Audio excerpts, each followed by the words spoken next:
Diarrhoea cases అనేవి ఒక 5, 6 days నుంచి శ్రీకాకుళం, రాజమండ్రి, కాకినాడలో విపరీతంగా పెరుగుతున్నాయి. ఇంతకీ డయేరియా లక్షణాలు ఏంటి? డయేరియా దేనివల్ల వస్తుంది?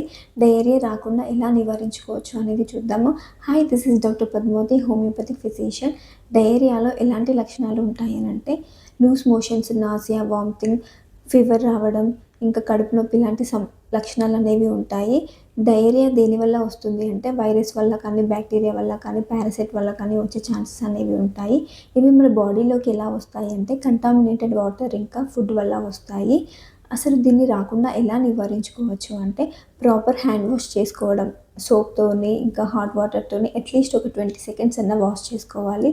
మనం తీసుకునేటువంటి కూరగాయల్ని, ఫ్రూట్స్‌ని మంచిగా వాష్ చేసి తీసుకోవాల్సి ఉంటుంది.